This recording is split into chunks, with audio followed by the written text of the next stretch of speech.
This is John Siskovich from Farm Marketing Solutions, and I want to talk about selling at farmers markets and some of the things that you should consider when you are going to sell at the farmers market, if you've been selling at the farmers market, and some of the advantages presented by that farm marketing channel, that channel for selling your produce or meat or whatever it is that you're selling, your farm products. It could be soaps or goat or sheep wool products, I don't know, whatever.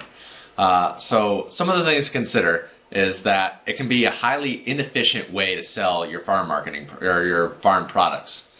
There's the time that you have to drive there. You're setting up a store every week, whether you look at it that way or not.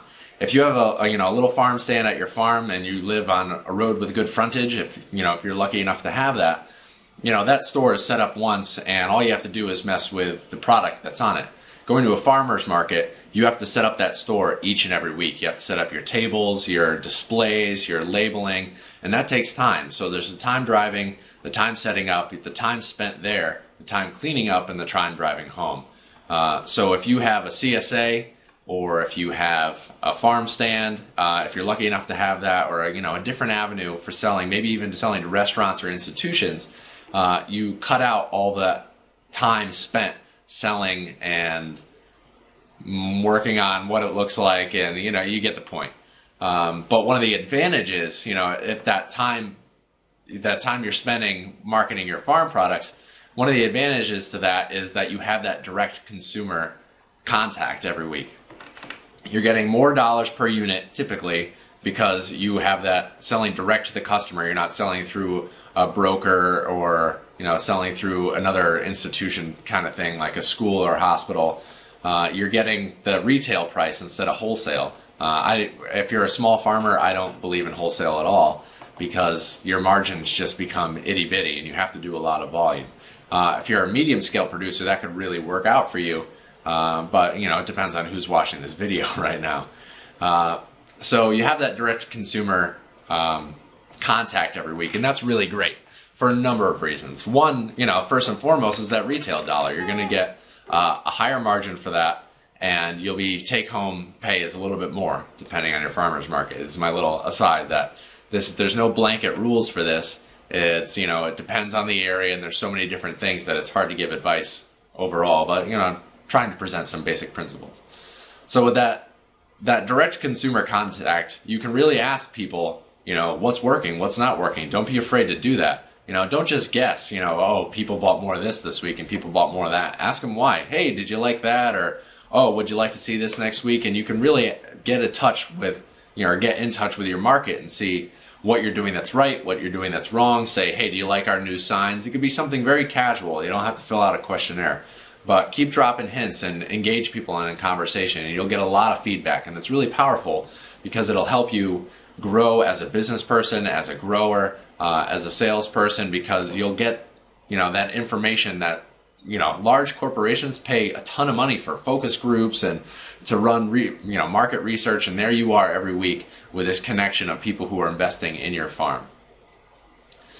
Some of the other advantages are that there's no standardization, there's no certain size or package amount. You can adjust that, and that gives you a lot of flexibility, and that's really, really great. It's an opportunity for you to see, if I package this one thing this way, will I get more for it? If I package it this way, will it be better? Adjust your packaging and your sizing. Don't be afraid to play with it, because you can actually, if you're selling it at 75 cents per pound or half pound, that's $1.50 per pound. But if people are more likely to buy a half a pound of mushrooms at 75 cents instead of a pound for $1, you're making 50 cents more per pound of mushrooms. So look at whatever you're producing and try to apply that kind of philosophy of, well, if I repackage it this way, or if I change things a little bit this way, if I put them in a slightly smaller container with more in it, will look better. And I'm in no means saying to dupe your customer, do anything dishonest.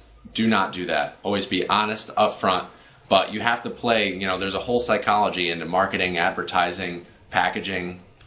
There's a whole psychology there that you have to take into consideration as a small business owner. Now, you might like to, grow whatever you're growing, but being that farmer, being a farmer and running a business, you have to consider things as well. And one of the best ways to do research on that for you is to go into a supermarket and see how things are packaged. What colors are they using? What fonts? What size? How the information is put up. You don't have to think of this off the top of your head like, John, I don't have any training in this. How am I going to do it? Go to a supermarket and see what they're doing. They spend, and I say they, it's, whatever corporation is, putting food in a Stop and Shop or Big Y or Safeway.